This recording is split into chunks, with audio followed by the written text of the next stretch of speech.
welcome back to History for Atheists, and welcome to the end of 2021, another very strange and highly disrupted year. This was History for Atheists site's 6th year of operation, and it also saw the launch of the History for Atheists video channel and podcast, which in turn saw a large expansion of my audience, for which I'm really grateful. Thanks for reading, watching and listening. It's also seen the beginning of what I suspect will be an annual event from now on, the Crappy Golden Orrery Award. Back in August, halfway through a 4-month pandemic lockdown, I succumbed to some very dubious online advertising and bought what was billed as a grand orrery model of the solar system, which was supposed to look something like this. The price for this item was suspiciously low, and so it was with high skepticism and very low expectations that I placed an order.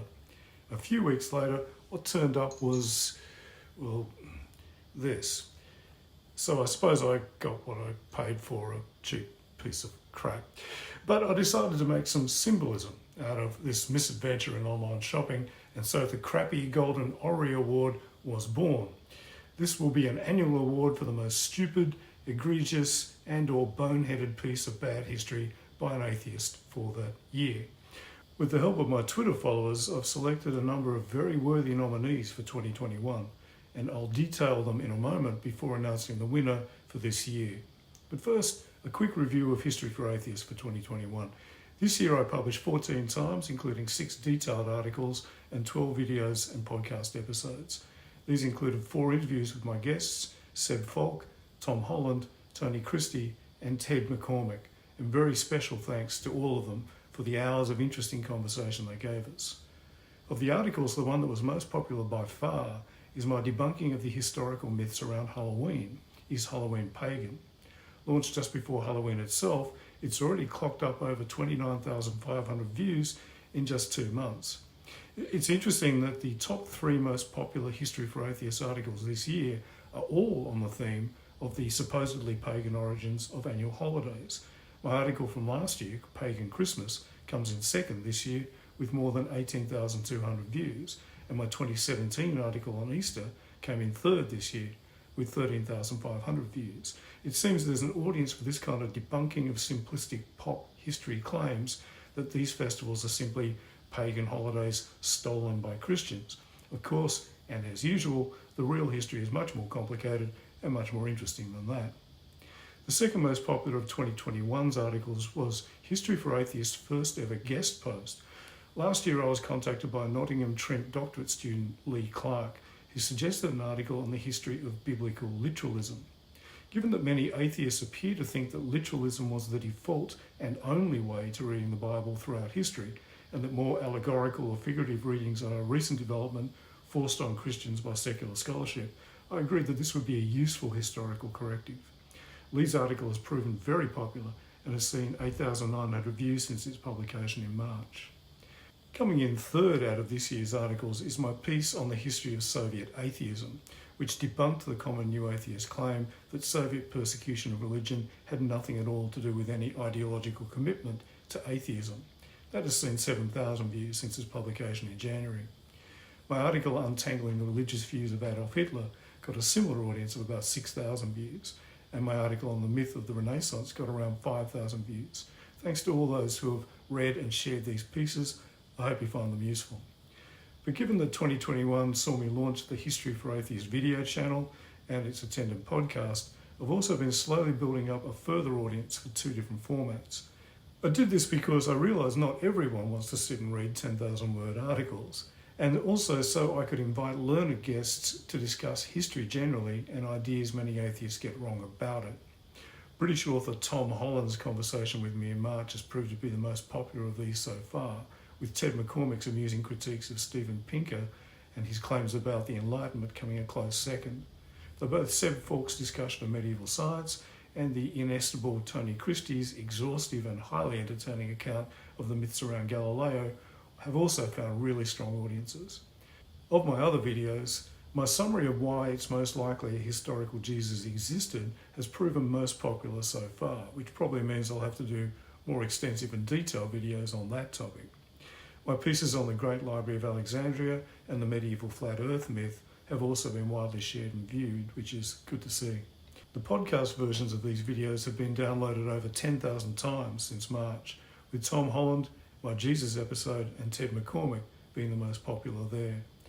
Again, many thanks to all my guests and to my viewers and listeners. I plan to give you a lot more content in 2022. But on to the Crappy Golden Orrery Award for 2021. Who will gain the great dishonour of winning this most silly and crappy of awards? We certainly have a fine selection of nominees this year, as the examples of bad takes on history by atheists just keep on coming. Our first nominee is Alex O'Connor, aka the Cosmic Skeptic. O'Connor is a 22-year-old student at Oxford who's studying philosophy and theology and who's been posting videos since his mid-teens. His video channel has over 440,000 subscribers and mostly presents fairly run-of-the-mill arguments against theism and Christian apologist claims, basically standard undergraduate level stuff presented for a popular audience. O'Connor does seem to take himself rather seriously, but I suppose he can be forgiven when it's remembered that he's 22. Unfortunately, he's much better on his home turf of theology and philosophy than he is on history. In January, he strayed onto the subject of the Galileo affair and made a series of statements which are total nonsense. He claimed that the church was not open to the idea of heliocentrism at all, despite it demonstrating a great openness and even enthusiastic sponsorship of Copernicus's work, not batting an eyelid at Galileo's heliocentrism until he began to dabble in theology, and openly stating that they would reinterpret certain biblical verses if or when heliocentrism was finally shown to be true, which in Galileo's time it had not. O'Connor claims that Galileo was under threat of torture or death, despite all historians agreeing that he was not. Finally, O'Connor repeated a claim that the Inquisition used a forged document to stitch Galileo up, which is total and complete nonsense and is a fantasy created out of O'Connor's complete lack of understanding of the documentary evidence. Of course, when all this was pointed out to him, O'Connor brushed the detailed critique aside, while his similarly historically illiterate Twitter followers cheered. His bungling will be the subject of a more detailed video analysis here in 2022. The second nominee this year is popular history writer Dan Jones. Jones is the author of several books on medieval English history, largely focused on the later Middle Ages. These books are very good, interesting, well-researched and written in a lively and accessible style. So it was a little odd when I saw Jones giving a ringing endorsement for Catherine Nixie's book, The Darkening Age, in 2017. In a pre-publication blurb, Jones declared Nixie's debut challenges our whole understanding of Christianity's earliest years and the medieval society that followed, and pronounced her a formidable classicist and historian. Actual classicists and historians who specialise in late Roman history disagreed and called the book a travesty, said it depends on quite a bit of nifty footwork, and lamented that it actually ends up endorsing the long debunked view of the Middle Ages as a period of blind faith and intellectual stagnation. So it was a puzzle why Jones endorsed it, or why a pop history writer with no background in the relevant period was writing a blurb for the book at all. Things became clearer this year when Jones released his new book, Powers and Thrones. This was a rather ambitious, popular history of the entire Middle Ages, something that's actually sorely needed. I hoped it would be a book that I could recommend to general readers, but it soon became clear that I could not, because early in the book, Jones presents a whole slew of errors of fact and Nixie-style nifty footwork that perpetuates the myth that Christianity destroyed ancient learning and plunged the Western world into a dark age as a result. So he declares Justinian's cutting of funding to a small mystical Neoplatonic salon of pagan theurgists as somehow the end of rationalism and philosophy. He wrongly concludes all philosophical schools were also closed at this time, and declares that the decline of learning in the West was basically due to Christianity being an active blocker and not a little thing called the complete collapse of the Western Roman Empire. He even defends the idea that the Middle Ages were a dark age, saying this was justified because the scientific and rational insights of the ancient world were forgotten or suppressed in the West. Unfortunately, Powers and Thrones is likely to outsell most other books on the medieval period this year and for some years to come. Given 2021 also saw the publication of excellent books that debunk all these claims, like Seb Falk's The Light Ages and David Perry and Matt Gabrielli's of the Bright Ages, it's a bit depressing that Jones had the chance to also challenge the Dark Ages myths and chose instead to perpetuate them. This shows what happens when authors write outside their area of expertise, but also seems to be a case when the writer lets prejudices get in the way of objective analysis. Our third nominee is far less learned and much more amusing than Jones. Jason Onrua is a Maoist, contrarian, and a person who thinks a beard and mohawk combination looks great on a middle-aged man.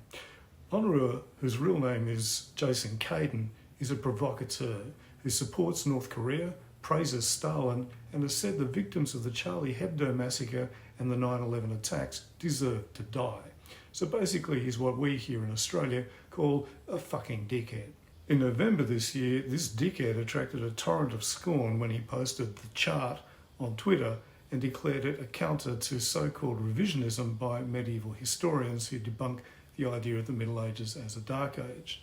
For those who aren't aware, the chart is a piece of anti-theistic junk put together by a certain Jim Walker on the now defunct nobeliefs.com website. It's so laughably bad that the Bad History subreddit has a whole wiki article mocking it with this ongoing series of parodies. When even the less historically literate of Onrua's followers noticed serious historiographical problems with this silly graphic, such as the fact you can't plot scientific advancement on a graph, Onrua just doubled down and insisted his stupid meme by an internet nobody was actually a profound insight into history. Still, what can you expect from a dickhead? Our fourth nominee is probably a rival to Jason Onrua in the dickhead department. A Twitter user called @dhershisha goes by the odd Twitter name of Ducks Can Resist Too, so I'll just call her Shisha. In November, she posted the following gloriously stupid tweet. Christianity is a religion that was created by the Roman Empire to justify slavery. The rulers used psychological warfare to give their citizens what they wanted, while at the same time making sure they obeyed the rules. Nothing has changed in the past 2,000 years. This bizarre gibberish went out to her 87,000 followers and to date has received 1,251 likes and been retweeted 788 times. Of course, the idea that the Romans would need to create a new religion to justify an institution that everyone in the ancient world already completely accepted without question is clearly utter nonsense. Less obvious to most people is the unlikelihood of Romans, of all people, creating a new religion at all, given their highly conservative views on religious practice and great distaste for what they considered new cults and superstitions. This was a distaste that extended to suppression and active persecution in some cases, including in the case of Christianity. So the idea that we create this new religion apparently to propagate it, but then spend the next 2 centuries either ignoring it or persecuting it, and then spend a decade trying to wipe it out completely and only then adopting it makes absolutely no historical sense. I responded to her Shisha with a little bit of Pythonesque satire where the Roman prefect Sejanus explains the Emperor Tiberius's brilliant plan to create Christianity to 2 increasingly sceptical and incredulous praetorians. This seems to have got these points across and given a few people a bit of a laugh. But none of the other nominees is as dumb and deliberately and defiantly ignorant as history as the winner of the 2021 Crappy Golden Orrery Award. This year's winner is Courtney Heard, or Heard, I don't know how she pronounces her name. Courtney is a Canadian anti-theist activist who calls herself Godless Mum, or Godless Mom, I think they pronounce it in North America, who has a blog, a podcast, a website, and an online atheist merchandise store. She seems to be yet another ex-fundy Christian who wants to help others leave Christianity. Fair enough.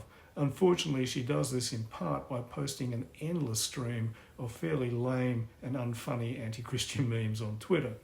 This year, she really hit her stride with a long succession of memes on the theme of Christmas is really pagan. She seemed oblivious to the fact that this piece of unkillable pseudo-history is actually Christian in origin. It was invented by the Puritans as part of their attempts to stamp out customs that saw people having a bit too much fun. It's doubly ironic that some of the memes Courtney posted are actually Christian ones, complete with fundamentalist nonsense about Nimrod and Tammuz. When a range of people, myself included, responded with detailed articles showing how the claims in her silly little memes were wrong, she dismissed us as Christian apologists and told us our material was unsourced, despite it being full of citations of scholarship. And when we challenged her to back up her claims, such as the claim the Yule log had something to do with Mithras, or Romans decorating Saturnalia trees, we were met with silence and then more memes. Of course, it quickly became obvious that godless mom isn't the brightest bulb on the Saturnalia tree and is basically just a stupid troll who gets stimulation from attention.